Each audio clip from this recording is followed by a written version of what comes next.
Hi guys, welcome back to our channel. ఈరోజు మనం Lucknow super Giants యొక్క టీమ్ అనాలిసిస్ చేద్దాం. బేసిక్గా ఈ ఇయర్ ఐపీఎల్లో ఎవ్రీ టీం కూడా చాలా స్ట్రాంగ్గా ఉంది. అసలు ఒక టీం తక్కువ ఒక టీం ఎక్కువ అని చెప్పే విధంగా కూడా లేదు. ఎందుకంటే ప్రతి టీం కూడా చాలా స్ట్రాంగ్గా ఉంది. ఈ సీజన్లో ఏ టీం కప్ గెలుస్తుందో ఒక ముందుగుండా అంచనా వేయడం చాలా కష్టం.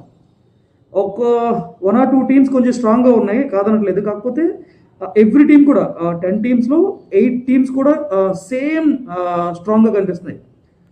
ఆల్మోస్ట్ సిమిలర్గా ఉన్నాయి అన్ని టీమ్స్ కూడా. సో మనం ఒక్కొక్క టీంని అనాలిసిస్ చేసుకుంటూ వద్దాం. ఫస్ట్గా మనం లక్నో సూపర్ జైంట్స్తో స్టార్ట్ చేద్దాం. ఇది న్యూ టీం కదా, ఈ టీం ఇంతవరకు ట్రోఫీ గెలవలేదు. ఈ టీంతోనే వచ్చిన గుజరాత్ టైటన్స్ ఉంది కదా, అది ట్రోఫీ గెలిచింది. కానీ ఈ టీం అయితే ఇంతవరకు బోని చేయలేదు, ఫైనల్కి కూడా రీచ్ అవ్వలేదు ఇప్పటివరకు. సో 2026లో ఈ టీం ఫైనల్కి రీచ్ అవుతుందా లేదా, ఈ టీం స్ట్రెంత్ ఎలా ఉంది, ఆల్రౌండర్స్ అందరూ ఉన్నారా, బ్యాట్స్మెన్స్ ఉన్నారా, ఒకసారి చెక్ చేద్దాం ఈ టీంని, సరేనా? ముందుగా టీం అందరూ లిస్ట్ ఇక్కడ పెడతాను చూడండి బ్యాక్లో.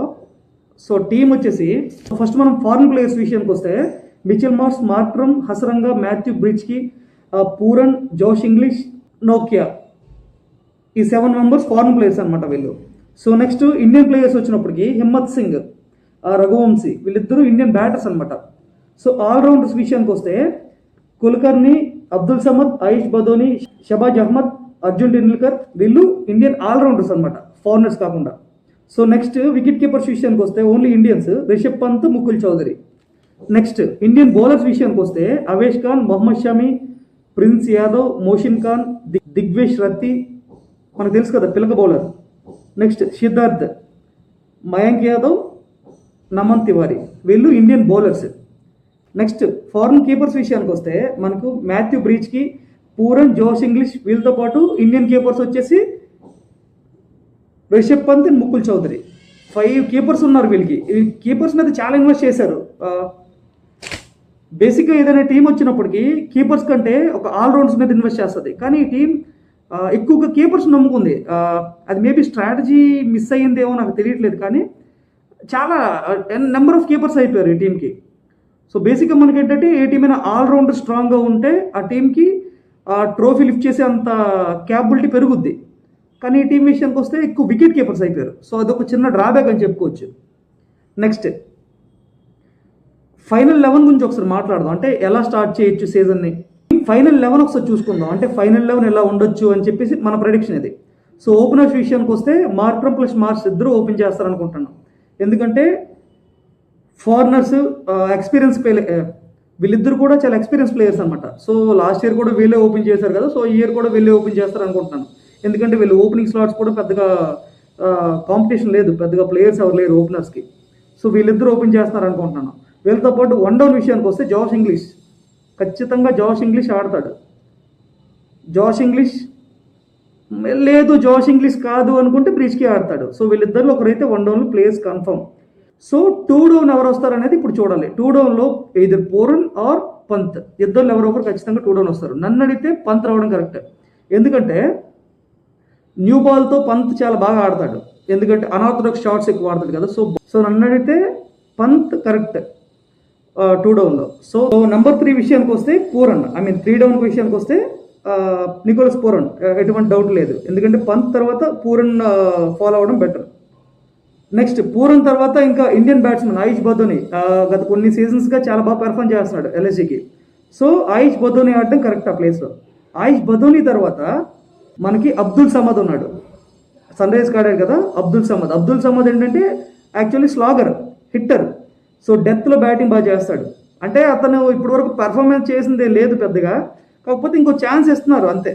అతనికి ఛాన్సెస్ దొరుకుతున్నాయి, బేస్ ప్రైస్ తీసుకున్నా సరే ఏదో ఒక విధంగా అయితే అతనికి ఛాన్స్ అయితే దొరుకుతుంది. కాశ్మీరీ ప్లేయర్.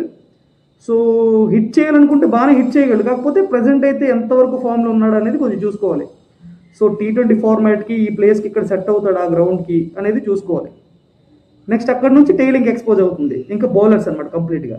బౌలర్స్ విషయానికి వస్తే దిగ్వేష్ రతి, పిలక బౌలర్ ఉన్నాడు కదా, సో అతను స్పిన్నర్. సో అతను గత కొన్ని సీజన్లుగా బాగానే పెర్ఫామ్ చేస్తున్నాడు కాబట్టి అతన్ని తప్పించి వేరే ప్లేయర్ని వేస్తారని నేను అనుకోవట్లేదు. సో అక్కడ నుంచి ఇంకా 3 క్విక్స్ వస్తారు. ఎందుకంటే మనకి అడ్ మార్క్రమ్, ఆయుష్ బదోని ఎలానో స్పిన్తో మేనేజ్ చేయగలరు. సో అక్కడ నుంచి మనకి ఏంటంటే ఇంకా 3 క్విక్స్ ఉండాలన్నమాట. సో మహమ్మద్ షమి, మయాంక్ యాదవ్, ఇంకా అవేష్ ఖాన్, వీళ్ళు ముగ్గురు కూడా క్విక్స్ అనమాట. సో వీళ్ళ ముగ్గురులో మయాంక్ యాదవ్, మహమ్మద్ షమి కొంచెం పేస్ ఎక్కువ ఉంటుంది, పేస్ జనరేట్ చేస్తారు. అవేష్ ఖాన్ అంటే కొంచెం స్లోవర్ బాల్స్ కొంచెం క్లవర్గా బాల్ చేస్తాడు. సో నన్ను అడిగితే వీళ్ళ ముగ్గురిని అక్కడ నెంబర్ 9, నెంబర్ 10, నెంబర్ 11 కింద ప్లేస్ చేసుకోవాలి టీంలో. ఎందుకంటే మయాంక్ యాదవ్ చాలా క్విక్ చేస్తాడు, 145 పేస్తో బౌల్ చేయగలడు. సో మహమ్మద్ షమి అంటే మనకు తెలిసిందే ఎంత పేస్ వేస్తాడని చెప్పేసి. సో వీళ్ళిద్దరూ న్యూ బాల్ని ఓపెన్ చేస్తారనుకుంటున్నాను బేసిక్గా. మనకి ఇక్కడ ఇంకో విషయం ఏంటంటే, మనకు తెలుసు కదా ఐపీఎల్లో ఇంపాక్ట్ ప్లేయర్ రూల్ ఉంది. సో అంటే మనం ఒక ఇద్దరు బ్యాట్స్మెన్ ఆర్ బౌలర్ని మనం చేంజ్ చేసుకోవచ్చు, లేదా ఆల్రౌండర్నే చేంజ్ చేసుకోవచ్చు, ఒక ప్లేయర్ని ఎక్స్ట్రాగా యాడ్ చేసుకోవచ్చు టీంలో కదా. సో అలాంటి విషయంలో మనకి ఫారెన్ నుంచి బౌలర్స్ ఎవరున్నారని చూసుకుంటే అందులో నోకియా ఉన్నాడు. సో ఏంటంటే ఫస్ట్ బ్యాటింగ్ ఎల్ఎస్జీకి కంప్లీట్ అయిపోతే జాష్ ఇంగ్లీష్ ప్లేస్లో నోకియాని తీసుకుని రావచ్చు, అది పేస్ వికెట్ అయితే. అలా కాదు వికెట్ స్పిన్ ఫ్రెండ్లీగా ఉంది అంటే అలాంటప్పుడు మనం వహీద్ హస్రంగాన్ని తీసుకొచ్చి ఆడించవచ్చు 11లో. సో అదనమాట, మీకు అర్థమైందా? ఓవరాల్గా టీం బాగా బ్యాలెన్స్గా ఉంది. మనకి పేస్ వికెట్ వస్తే నోకియా తీసుకొస్తారు టీంలో, అలా కాకుండా స్పిన్ ఫ్రెండ్లీ వికెట్ ఉందంటే హస్రంగాన్ని ఆడించడం బెటర్. అలా కాకుండా లక్నో సూపర్ జైంట్స్ వచ్చేసి చేసింగ్కి వెళ్తుందంటే అది బౌలింగ్ వికెట్ గ్రాస్ ఎక్కువ ఉంది అంటే మనం నోకియాతో స్టార్ట్ చేయించుకోవడం బెటర్. అలా కాకుండా బాల్ కొంచెం ఈవినింగ్ గేమ్ లేదంటే స్పిన్ ఫ్రెండ్లీ వికెట్ అనుకుంటే హస్రంగాతో ఆడించడం బెటర్. అప్పుడు చేసింగ్లో ఐదర్ ఇంగ్లీష్ ఆర్ బ్రిడ్జ్కి ఇద్దరులో ఎవరో ఒకరు ఫుల్ ప్లేయింగ్ లెవెల్లో ఆడతారు. సో అదనమాట. సో ఇండియన్ కోర్ని డిస్టర్బ్ చేయాల్సిన అవసరం లేదు నన్ను అడిగితే, ఎందుకంటే ఇక్కడ బ్యాలెన్స్డ్గా ఉంది టీము. కొంచెం బ్యాటింగ్ డెప్త్ కొంచెం తక్కువ ఉంది, కాకపోతే రిమైనింగ్ అంతా ఓకే, చాలా బాగానే ఉంది టీం మొత్తం. కానీ ఒకటేంటంటే రిషబ్ పంత్ చాలా ఎక్కువ అమౌంట్ పెట్టి తీసుకున్నారు ఆ ప్లేయర్ని, మోర్ దెన్ 26 crores పెట్టి తీసుకున్నారు కదా. సో ఇప్పటివరకు అయితే రిషబ్ పంత్ తన ప్రైస్కి న్యాయం చేయలేదు, ఇప్పుడైనా చేస్తాడు లేదు చూడాలి. మనకు తెలుసు రిషబ్ పంత్ వన్స్ క్లిక్ అయితే ఎలా పెర్ఫామ్ చేస్తాడు అందరికీ తెలుసు, సింగిల్ హ్యాండ్తో మ్యాచ్ మొత్తం మార్చేస్తాడు. రిషబ్ పంత్కి తోడు మనకి ఏదైనా 4 ఆర్ మార్చ్ కానీ సెట్ అయితే ఇంకా మ్యాచ్ వన్ సైడ్ అయిపోద్ది. సో ఏంటంటే మ్యాచ్ విన్నర్స్ ఉన్నారు టీంలో, సింగిల్ హ్యాండెడ్గా మ్యాచ్ని మార్చేసే ప్లేయర్స్ అయితే ఉన్నారు ఎల్ఎస్జీకి. బట్ ఎంతవరకు వాళ్ళు సక్సెస్ అవుతారో చూడాలి. నెక్స్ట్ ఇంకోటి ఏంటంటే ఈ సీజన్లో మనం ఇంకొక ప్లేయర్ కోసం చూడాలి. ఆ ప్లేయర్ ఎవరంటే అర్జున్ టెండూల్కర్. బేసిక్గా ముంబై టీంకి ఆడినప్పుడు మనకేంటంటే బ్యాటింగ్ ఫ్రెండ్లీ వికెట్. సో అక్కడ మీరు ఎంత తోపు బౌలర్ అయినా సరే ఖచ్చితంగా ధారాళంగా పరుగులు సమర్పించుకోవాల్సిందే, నో డౌట్. అందులో ఏమైనా వికెట్ చేంజ్ చేస్తే తప్ప చిన్న బౌండరీస్ ఉంటాయి. సో మీరు ఎంత కష్టపడినా సరే చిన్న లీడింగ్ ఏజ్ వచ్చినా సరే ఖచ్చితంగా ఫెన్స్ అవతల పడిపోద్ది బాల్. సో అందులో ఎటువంటి డౌట్ లేదు. సో అలాంటి స్టేడియంలో అర్జున్ టెండూల్కర్ పెర్ఫామ్ చేయలేదని మనం అనుకునే బదులు ఎల్ఎస్జీలో గ్రౌండ్స్ కొంచెం పెద్దగా ఉంటాయి. ఈ లక్నో స్టేడియం అన్నట్టు కొంచెం పెద్దగా ఉంటుంది బౌండరీ. నెక్స్ట్ వికెట్ కూడా అంత బ్యాటింగ్ ఫ్రెండ్లీ ఉండదు. సో ఏంటంటే వికెట్ కూడా కొంచెం స్లో వికెట్, లో స్కోరింగ్ గేమ్స్ ఇక్కడ ఎక్కువ మనం చూస్తాం. సో ఇలాంటి గ్రౌండ్లో అర్జున్ టెండూల్కర్కి ప్రూవ్ చేసుకునే ఛాన్స్ ఎక్కువ ఉంటుంది. ఎందుకంటే మనం చూసాం ఎంతమంది ప్లేయర్స్ మనం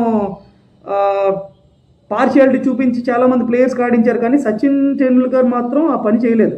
సో ఇక్కడ ఇంకొక విషయం ఏంటంటే సచిన్ టెండూల్కర్ సార్ కొడుకైనా సరే అర్జున్ టెండూల్కర్కి ఎక్కువ ఛాన్సెస్ ఇవ్వలేదు. ప్లేయర్ పెర్ఫామ్ చేస్తేనే టీంలో ఉంటాడు, లేదంటే తీసేస్తారనే విధంగానే ఇప్పుడు జరిగింది. సో అదొక గుడ్ సైన్. సో అలాంటి ప్లేయర్ ముంబై నుంచి లక్నోకి చేంజ్ చేయడంటే అర్జున్ టెండూల్కర్కి ఇది ఇంకో ఎనదర్ ఛాన్స్ అనుకోవడం ఇది మాత్రం. ఎందుకంటే మనకు తెలుసు కదా ఇక్కడ లక్నోలో వాంకడే అంత బ్యాటింగ్ ఫ్రెండ్లీ వికెట్స్ అయితే ఉండవు. ప్లస్ ఇంకోటి ఏంటంటే వాంకడేతో కంపేర్ చేసినప్పుడు, ముంబై గ్రౌండ్తో కంపేర్ చేసినప్పుడు at least boundary metre 5 to 10 meters కొంచెం పెద్దగా ఉంటుంది లక్నో స్టేడియంలో. నెక్స్ట్ బాల్ కూడా మరీ అంత అనుకునే విధంగా బ్యాట్ మీదకి రాదు. సో ఇక్కడ బౌలర్స్కి కొంచెం అడ్వాంటేజ్ ఉంటుంది. ఇలాంటి గ్రౌండ్స్లో ప్రూవ్ చేసుకోవడానికి అర్జున్ టెండూల్కర్కి బెస్ట్ టైం ఇది, బెస్ట్ ప్లేస్ కూడా నన్ను అడిగితే ముంబై లక్నో చాలా బెస్ట్ ట్రేడ్ చేసుకుని నేను చెప్తాను. ఎందుకంటే ముంబై లాంటి చిన్న చిన్న గ్రౌండ్స్లో శ్రద్ధుల్ ఠాకూర్ లాంటి బ్యాట్స్మెన్ అవసరం. ఎందుకంటే బాల్తోనే కాకుండా బ్యాటింగ్ కూడా ఆడగలడు. సో చిన్న బౌండరీస్ ఉంటే ఈజీగా క్లియర్ చేస్తాడు, వాళ్ళకి అది కరెక్ట్ ట్రేడ్. సో లక్నో విషయానికి వస్తే అర్జున్ టెండూల్కర్ బౌలింగ్ యాక్షన్కి మీకు కొంచెం పెద్ద బౌండరీస్ ఉంటే బ్యాట్స్మెన్ హిట్ చేయడానికి వెళ్ళినా సరే దొరికేస్తారు నీట్గా క్యాచ్ రూపంలో ఖచ్చితంగా. సో అర్జున్ టెండూల్కర్ ఇక్కడ ఎందుకు పెర్ఫామ్ చేస్తాడని నేను అనుకుంటున్నాను. మరి ఎవరి ప్లేస్లో ఆడిస్తారు ఫైనల్ లెవెల్లో అంటే మీకు దిగ్వేష్ రతి ఉన్నాడు కదా. సో రతిని ఏమైనా చేంజ్ చేస్తారా, మేబీ చేస్తే రతిని చేంజ్ చేయాలి, ఇంకెవరిని చేంజ్ చేయడానికి కూడా లేదు టీంలో. ఆ విధంగా టీం సెట్ అయింది. సో మేబీ చేంజ్ చేయగలిగితే దిగ్వేష్ రతిని చేంజ్ చేస్తారు. బ్యాటింగ్ అబ్దుల్ సమద్కి మనకి బ్యాటింగ్ దొరకలేదు, ఫస్ట్ బ్యాటింగ్ అయిపోయిందంటే సమద్ని ఏమైనా చేంజ్ చేస్తే చేంజ్ చేయొచ్చు. అది కూడా చాలా కష్టమే, ఎందుకంటే మనకు ఆల్రెడీ ఫారెన్ బౌలర్స్ రూపంలో ఒక స్పిన్నర్ ఒక ఫస్ట్ బౌలర్ ఉన్నాడు.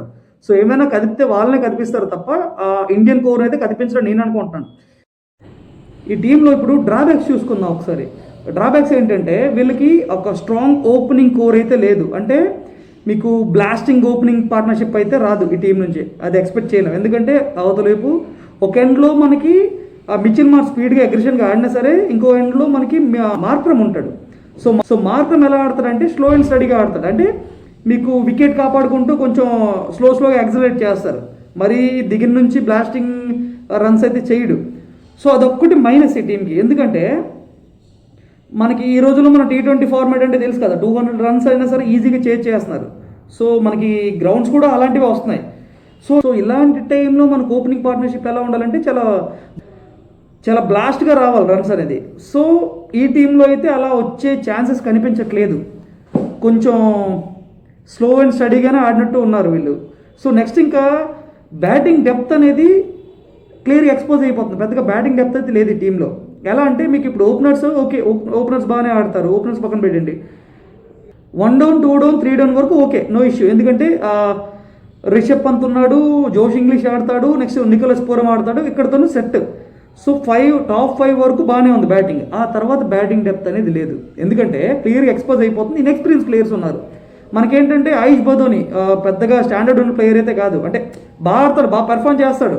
టీం కష్టాలు ఉన్నప్పుడు చాలాసార్లు హ్యాండీ రన్స్ స్కోర్ చేస్తున్నాడు, కానీ అతనికి ఇన్ఎక్స్పీరియన్స్ ఉంది. ఇంటర్నేషనల్ ప్లేయర్ అయితే కాదు కదా, సో ఎంత అనుకున్నా డొమెస్టిక్ ప్లేయరే.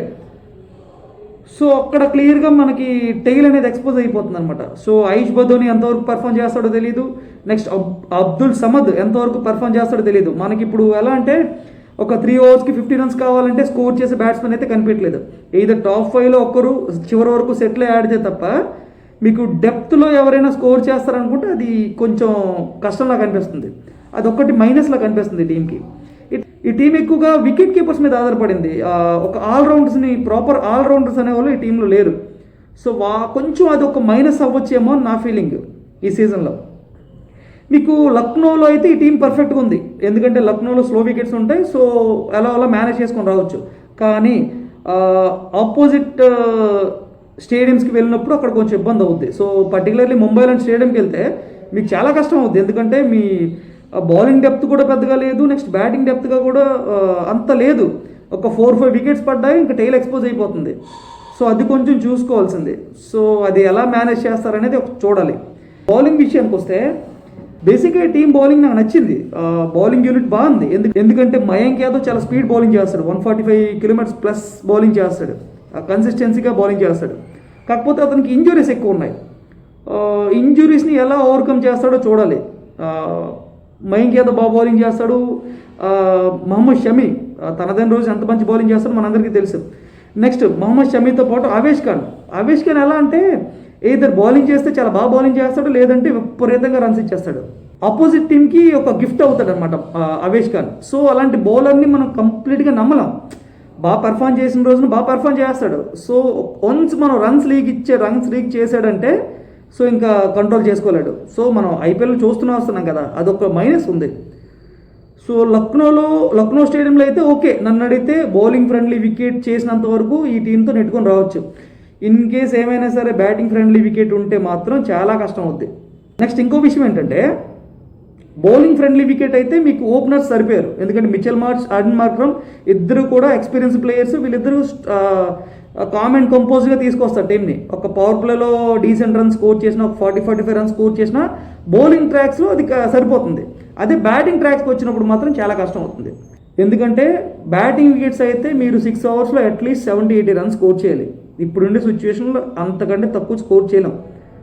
సో దాన్ని ఇలాంటి చిన్న ప్రాబ్లమ్స్ వీళ్ళు ఎలా రెక్టిఫై చేసుకుని వస్తారో చూడాలి. ఇంకో విషయం ఏంటంటే వీళ్ళకి సరైన బ్యాకప్ లేదు. అంటే ఇన్ కేస్ ఓపెనర్స్ ఎవరైనా ఇంజురీ అయితే వాళ్ళని రీప్లేస్ చేసే ప్లేయర్ అయితే కనిపించట్లేదు నాకు. ఎందుకంటే ఆడెన్ మార్క్రమ్కి ఇంజురీ అయినా సరే, మిచెల్ మార్ష్కి ఇంజురీ అయినా సరే, సో ఆ ప్లేయర్స్ని ఇంకో ప్లేయర్తో రీప్లేస్ చేసినట్టు అయితే నాకు కనిపించలేదు. ఏ ప్లేయర్స్ లేరు వీళ్ళకి. సో బ్యాకప్ ప్లేయర్స్ అయితే చాలా ఇబ్బంది. మనకి మెయిన్గా నికోలస్ పూరన్ని రీప్లేస్ చేయలేరు, రిషబ్ పంత్ని రీప్లేస్ చేయలేరు. సో బెంచ్ స్ట్రెంత్ పెద్దగా నాకు కనిపించలేదు. టీం వర్క్ అయితే మేనేజ్ చేసుకొని రావచ్చు, అంటే ప్లేయింగ్ 11 వరకు అయితే బాగానే ఉంది, ఇంపాక్ట్ ప్లేయర్ వస్తాడు కాబట్టి సో అక్కడ మేనేజ్ చేసుకోవచ్చు. మేనేజ్ చేయడానికి మాత్రమే సరిపోతుంది ఈ టీము. స్ట్రాంగ్గా బ్యాటింగ్ స్ట్రెంత్ స్ట్రాంగ్గా ఉందని చెప్పలేము, బౌలింగ్ స్ట్రెంత్ స్ట్రాంగ్గా ఉందని చెప్పలేము, స్పిన్నర్ స్ట్రాంగ్గా ఉన్నారని చెప్పలేము. ఏదో పేపర్ మీద అంత స్ట్రాంగ్గా లేదు, బట్ పేపర్ మీద స్ట్రాంగ్గా లేకపోయిన టీమ్స్ కూడా చాలా బాగా పర్ఫార్మెన్స్ చేసిన రోజులు చాలా ఉన్నాయి. సో మనం కూడా అదే ఆశిద్దాం, ఎల్ఎస్జీ కూడా చాలా మంచి కాంపిటేటివ్ గేమ్ ఆడాలని చెప్పేసి కోరుకుందాం. ఎందుకు ఆల్రౌండర్స్ ఎందుకు మనకు దొరకలేదంటే, ఒక ప్లేయర్ మీద మనం ఎక్కువ అమౌంట్ పెట్టినప్పుడు ఖచ్చితంగా ఇలాంటివి జరుగుతాయి. రిషబ్ పంత్ని ఎంతవరకైనా సరే వెళ్ళి కొనుక్కుందాం అని చెప్పి ఆ మైండ్ సెట్తో ఉన్నప్పుడు సో అక్కడే మనకు చాలా అమౌంట్ అంటే నష్టపోయామని చెప్పను, కాకపోతే కొంచెం ఇబ్బంది పడతారు ఇంకో ప్లేయర్స్ని తీసుకున్న టైంలో. సో మీకు ప్రాపర్ ఆల్రౌండర్స్ దొరకరు. అదే రిషబ్ పంత్ పెట్టిన ప్లేయర్స్లో మనకి ఈజీగా 3 to 4 ఆల్రౌండర్స్ వస్తారు, మంచి ఆల్రౌండర్స్ వస్తారు. అట్లీస్ట్ 2 to 3 ఆల్రౌండర్స్ అయితే పక్కా వస్తారు. సో అక్కడ ఏదైనా చిన్న లాజిక్ మిస్ అయ్యారా వీళ్ళు అని ఒక చిన్న డౌట్ ఉంది అంతే. ఎందుకంటే రిషబ్ పంత్ ఆడితే బాగానే ఆడేస్తాడు, బట్ ఎక్కడో చిన్న లాజిక్ అయితే మిస్ అయ్యారు వీళ్ళు.